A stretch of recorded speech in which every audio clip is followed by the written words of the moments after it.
Well, good morning and welcome back to Log Cabin Firewood. I am Jack, and today on the channel, we're going to get these couple pieces of logs here cleaned up, get them split up, and probably clean the driveway up. Stick around.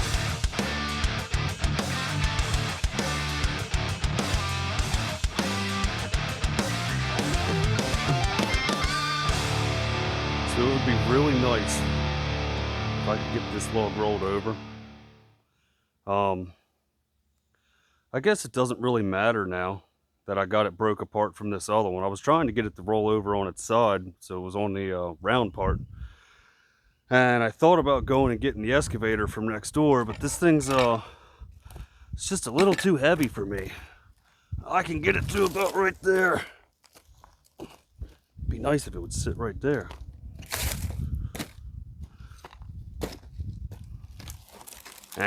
We might just have to cut it as it is. But first, I need to put an edge on the chain. I'm gonna see what the rakers look like and go from there. We only got a couple pieces here to clean up. Let's see if we can't get that done. So I don't know if everybody knows, but I use a Dremel to sharpen my chain. And today, since it's really humid in the garage, it's over 100 out here right now. It's pretty humid out here too. I'm just gonna go ahead and use the Oupes battery pack. Now we're at 82%. Taryn took this thing camping, I think twice now, and she's only lowered it, what, 18%? But let's see if this works. Works. We actually won this from the Hardworking Man channel. He did a live stream and they did a spare video where they had mentioned if you commented on the other video that they put the link to in that live stream, that you could enter a chance to win this. And I think Heath said, you know, the first person to comment, well, you know me, I went right on there and I was the first person to comment and I won the thing. And I'll tell you, this thing's really cool. I think I actually took this thing to Indiana as well. And I used it out there to sharpen my chain and to keep my batteries charged, because unless my truck's running, my USB ports don't charge my camera. So this thing's actually very nice to have. It's got a cigarette output. It's got two USB outputs plus a, I guess that is a type C. I guess you could go out to out with that. It's got two outputs for, you know, 120 volts. And then it comes with a plug to plug in the wall, and then it also has a cigarette charging device to charge this thing. And I'm not sure, I think you can link these up in unison. Maybe not this one, but I know there's bigger ones that you can definitely link up to have like whole house power. Tons of cool brands out there that do this and have these battery packs, but Oupes is I don't know, they're one of the best ones I've seen. And thank you guys for sending this to me. But I'll throw some glasses on real quick and we'll sharpen this thing.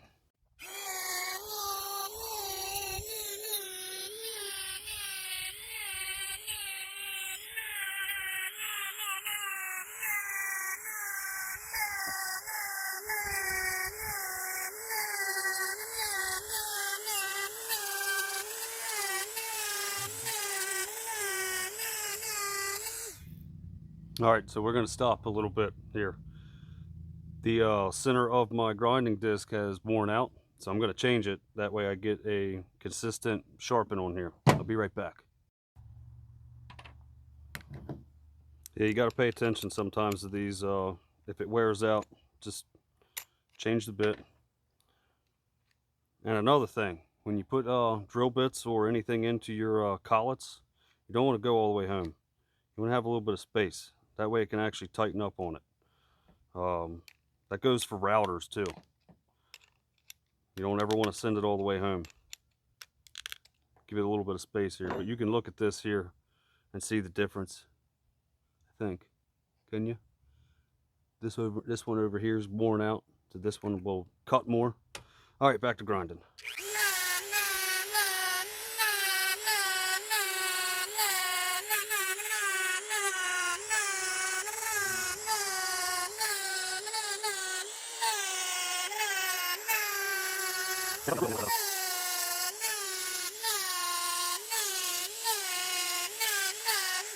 Now we're going to use the West Coast Saw depth plate guide, and this is for a 3/8 chain. They make these for all kinds of different chains. If you have a safety chain, you can get these for a safety chain. But I'm going to go with 35 thousandths. And the way you do this is, you see there's just a little lip here. Like, these are actually pretty close. I'm probably right at 25. Yeah, I'm right at 25 thousandths. I like my saw to cut a little bit more aggressively, so I go the next step is 35. But you'd have 25, 35, 45, and 50 plus if you went to the other ones. I think you could run 50 plus if you were cutting all softwoods all the time. I don't think you want to go that aggressive if you're cutting hardwoods. I'm not an arborist or a logger, so please don't quote me on that information. Don't beat me up in the description or in the comments. But 35 thousandths works great for me, and I just sit here and just go to town a little bit on it until I, until it's not, I can't hit it anymore. And you can find these at westcoastsaw.com. Really inexpensive item. You can get a couple of them, give them to your friends. I actually gave a few of these away when I did it was either my 500 subscriber giveaway or my 1,000 subscriber giveaway. But this makes all the difference in the world when your rakers are set to your teeth. And I always go through and sharpen first, and then touch my rakers up.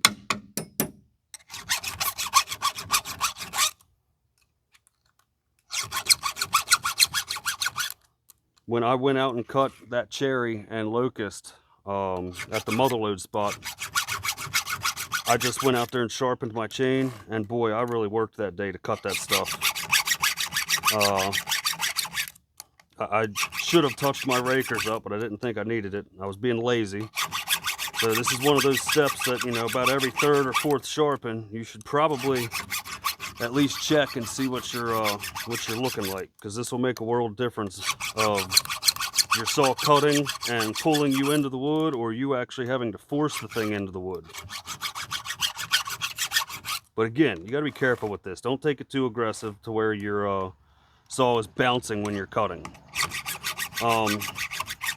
Timber Cutter Patriot, like the guy's hat I got on, Alan Collier, he just takes a couple strokes off every time he files. But he's also, like I said, a logger. He knows what he's looking at. He's looking at his chain every day and putting the best grind on his chain he can. For me, just being a firewood cutter, this gauge allows me to know that I'm putting a precise grind on here, on my depth plate, and they're all going to be even and set to the tooth. That Stihl 2-in-1 file, it might do a good job, but this is actually setting the raker or the depth gauge to the tooth on every one equally. As to where that Stihl 2-in-1 is riding over top of these two teeth here and then setting this one to these two teeth, and it keeps going down the line. I never mastered that Stihl 2-in-1. I like the Dremel. Call it what you will. I learned from my elders, in the wood yard, and been following in his footsteps ever since.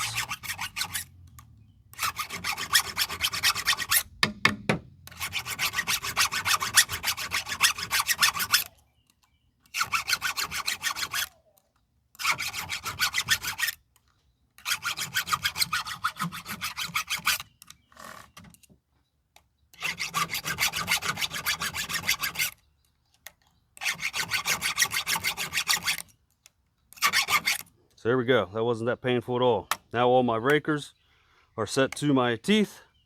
Now we can get to cutting. So we are also using the in the wood yard chainsaw vise that I picked up from Chris at Paul Bunyan. I know he and Bert do a couple runs of these. Bert is a machinist by trade, and I think Bert actually made these for the channel. But if you guys want one of them, I'm sure they're going to do another run before Paul Bunyan, which is in a couple months. So you got a couple months to remind Chris. Say, hey Chris, we want these chainsaw vices. Make them for us.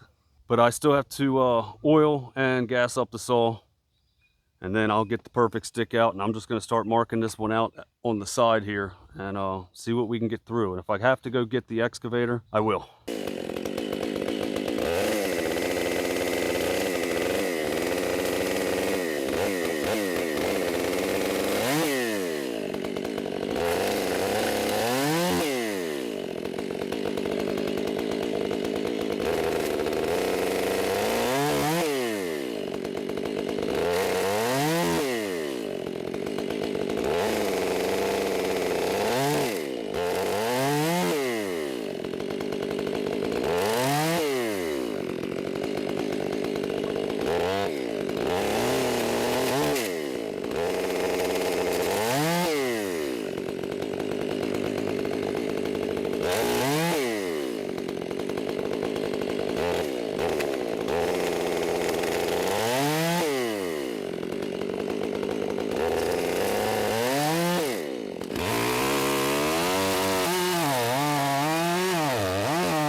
Well, we got the bigger of the three cut up. That thing was heavy, and it was like oddly shaped down on this end, so it was hard to flip over. And as you can see in the beginning of me cutting that, it's really hard to cut when you got all this stringiest, fibrous stuff in the center of the tree. I really had to start on the side and then work my way in. You know, it wants to kick back as it bites into those fibers. So That's kind of why I wanted to roll it over on its flat side and then cut from the round. But I'm going to get this one cleaned off here a little bit.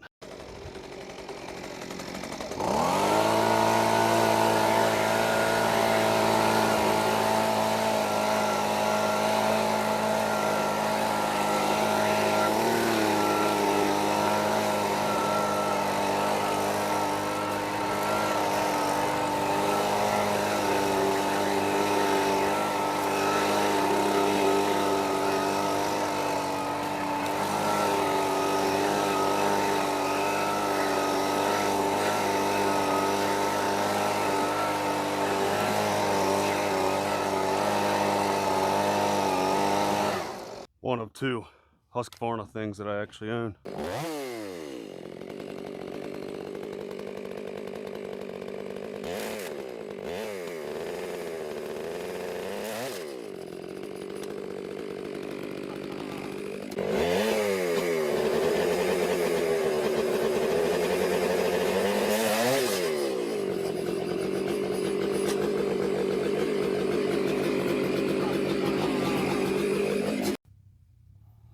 I jinxed myself on that one. Talking about the fibers that like to catch your chain and kick back. Well, I threw a chain.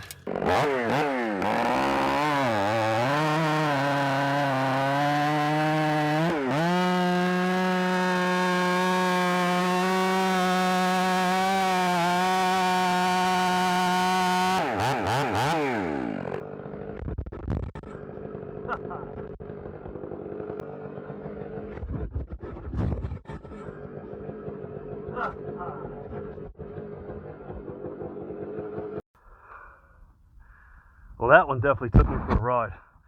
Trying to flip that piece over with the log roller. I decided to fly off of it. This stuff's heavy. It's why having equipment makes life easier. I should have just went and got the excavator, but you know, I'm too stubborn to walk over there for 3 logs. I got this last piece of hickory. Let's get it done.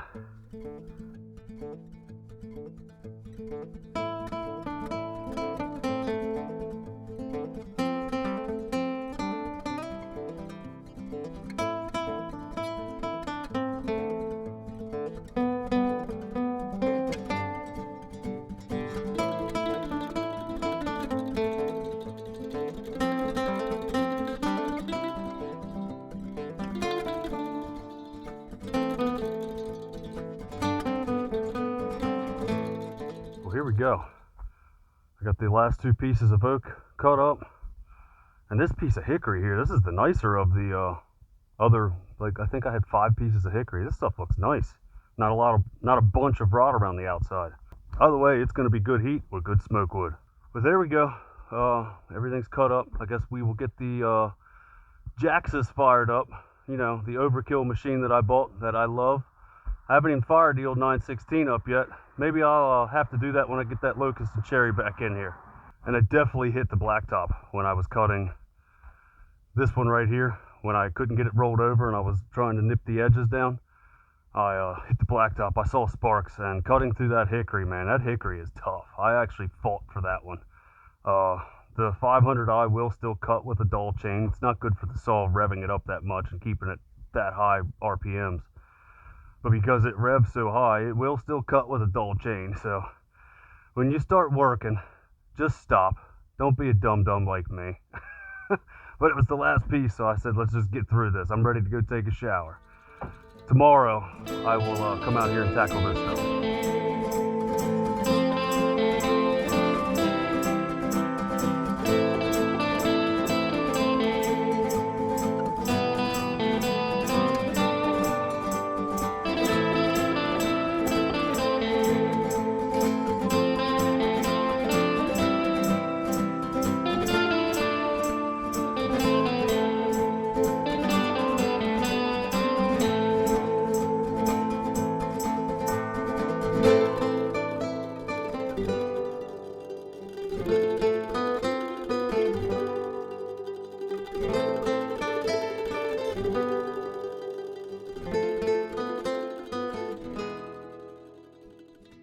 Well, we went ahead and got everything cleaned up here in the center. Got a pile of ash, a pile of oak, the pile of hickory, the pile of cookies. And I wanted to get this stuff cleaned up because we're supposed to get more rain, and this stuff got rained on last night. And I decided to cut my losses and just throw this in the trailer. So there's a good pile here. And this bark was the maple that we put into bags the other day. It would have been a pain to burn all this. Having to wheelbarrow it over to my burn pit, shovel or dump it in there, and then sit there and watch it smoke for probably 3 days. Like I said, I decided to just cut my losses, and we're gonna take it to the dump. So next up, I'll show you the dump. Well, we are at our wonderful landfill, and I will have to pull onto the scale. I will have to pay a price to dump this stuff according to how much it weighs. So we'll get a scale in and a scale out, and if I can record the dump, I'll show you the dump.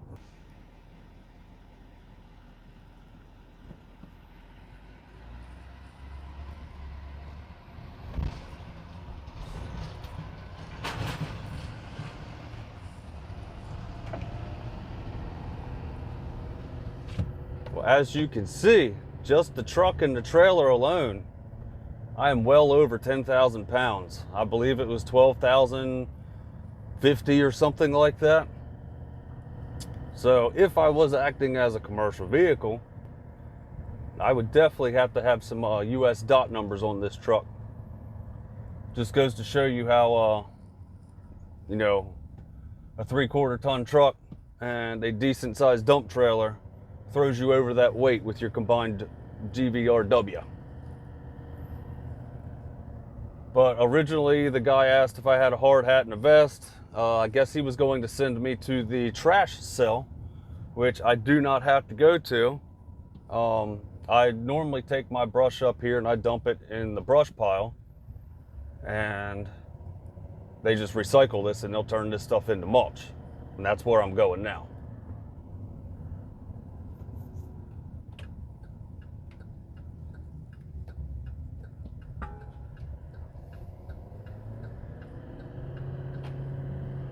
They've got all kinds of stuff going on up here. They've got a concrete crushing area. They've got a refrigerator, an appliance recycling area. There's a blacktop drop off here.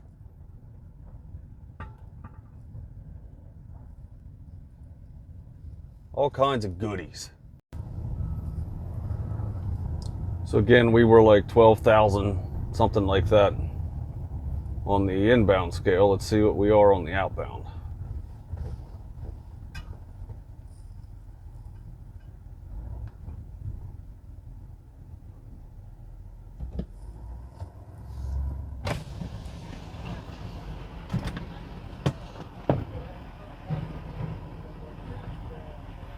And we are 11,940.